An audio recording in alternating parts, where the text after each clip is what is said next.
Esta es una producción de Grupo Fórmula. Encuentra más contenido como este en radioformula.mx.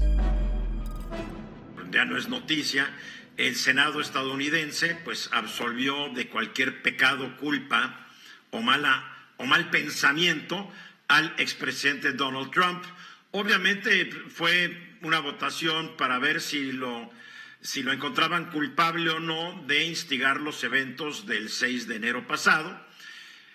7 senadores de republicanos pues votaron a favor de que se le encontrara culpable, pero para declararlo culpable se necesitaba 2/3 partes, es decir, 66 senadores tenían que estar de acuerdo y pues no se llegó a ese número, y Trump ya está diciendo de que apenas empieza su movimiento.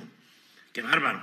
A ver, Carlos, tú querías hablar sobre esto y por qué la democracia es sumamente frágil, ¿verdad? Fíjate que yo recuerde, ningún presidente de Estados Unidos había dicho que la democracia norteamericana es frágil. Lo que afirmó Joe Biden ayer o hoy, después de conocer la absolución de Donald Trump por el Senado de ese país. Y me fui a la historia de Estados Unidos, y apenas en el 2016, en un estudio de The Economist de principios de 2019, afirma que Estados Unidos bajó en el 2016 a la categoría de democracia defectuosa por la baja estima en la que los votantes estadounidenses tienen en su gobierno, en sus representantes electos y en sus partidos políticos. De ahí busqué cuáles son los países que tienen las democracias plenas en este planeta, y me encuentro con que Noruega es el número 1, Islandia es el número 2, Suecia es el número 3, y así hasta el número 21, que es Portugal. El número 17 lo ocupa España, y Uruguay ocupa el lugar 15. México ocupa el número 73 de 167 países, tomando en consideración que hay a México lo consideran como una democracia defectuosa, porque en ese tipo de democracias no hay derechos humanos, se faltan cultura política, faltan participación política, libertades civiles, pluralismo y procesos electorales transparentes. De ahí que lo que dice Biden con este estudio del 2019 de The Economist, pues no es una novedad, que la democracia norteamericana sí es débil y entra en el papel de democracia defectuosa.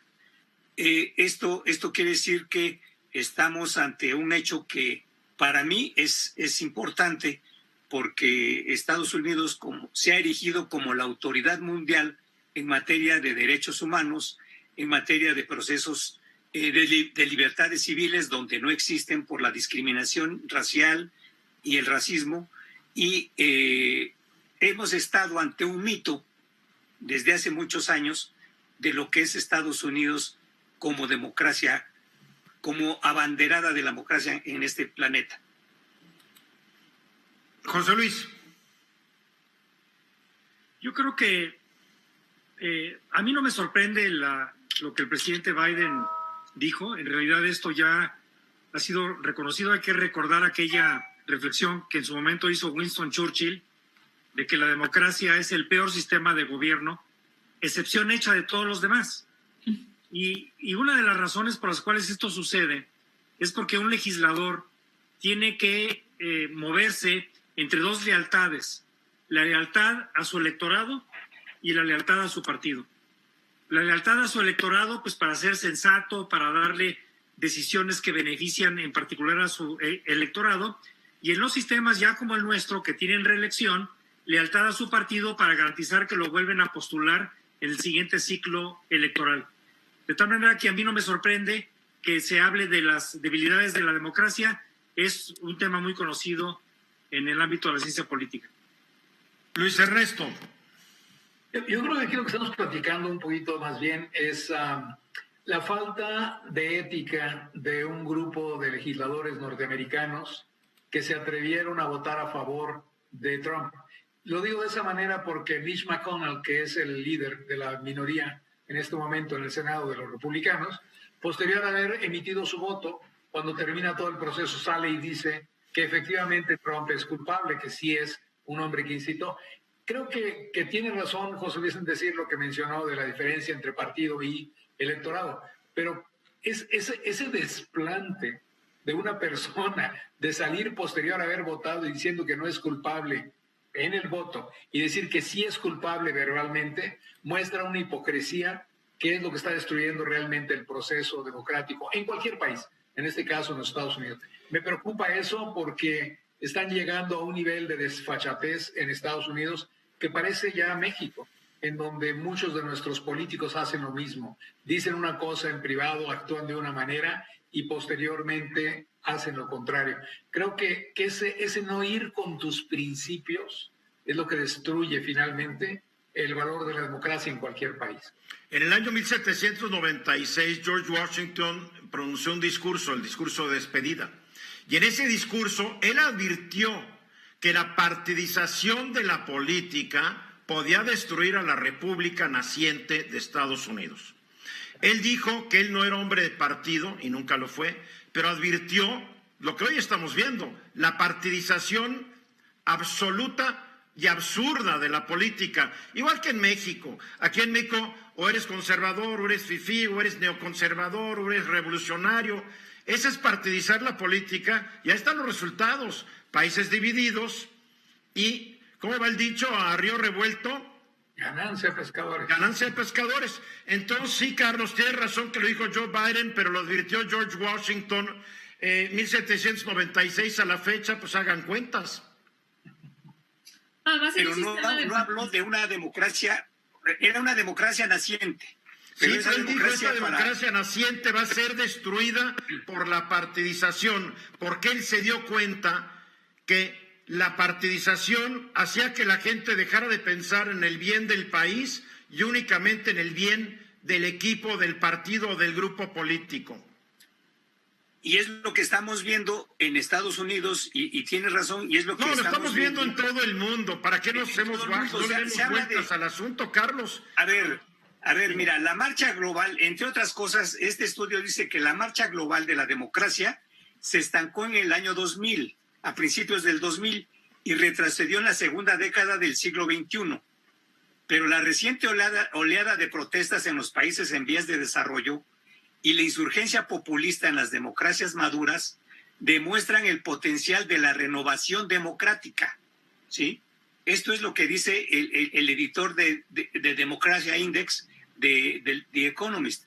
Ahora bien, el reto de Joe Biden es que retorne a las democracias totales o a las democracias plenas, pero para eso tiene que trabajar en el pluralismo, en las libertades civiles, en el funcionamiento de su gobierno, en la participación de la política y en la misma cultura política. Nada más que tiene un pequeño problema, no lo van a dejar los republicanos. Así es, por la raíz, el origen del mal en este caso es Donald Trump.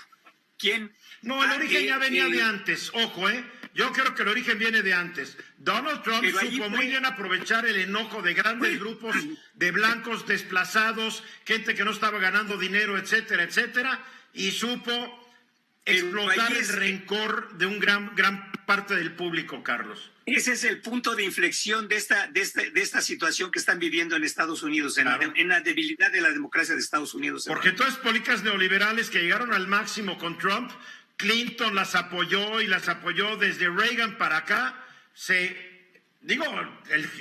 Estados Unidos la pobreza fue avanzando.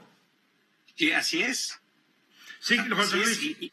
Bueno, solo recordar que aquellos que no cruzaron la línea para votar, en este caso por Trump, va a ser muy interesante ver en sus intentos de reelección más adelante, ver si pagan un costo político por el sentido de su voto en esta ocasión. O a ver si no lo pagan los que votaron por condenar a Trump. Sí, claro, por supuesto. Mira, Eduardo, si tenemos tiempo te voy a leer lo que ocurre en México. Nuestro país se ubica en el lugar 73 de los 167 países estudiados. El estudio ubica a México como una democracia defectuosa. ¿Por qué? En materia de proceso electoral y pluralismo, tiene 7.83 de escala del 0 al 10. En funcionamiento del gobierno tiene del 6.07. Participación política tiene 7.22. Cultura política 3.13 y en libertades civiles 6.18. Cultura política 3 de 10, pues eso explica mucho, ¿no? Claro. Muy Por bien, eso, ¿cuánto nos queda, productora? 10 segundos para concluir, Carlos. Por eso te digo, a mí me sorprende mucho la declaración de Biden y tiene un reto muy grande durante los próximos 4 años. Esta fue una producción de Grupo Fórmula. Encuentra más contenido como este en radioformula.mx.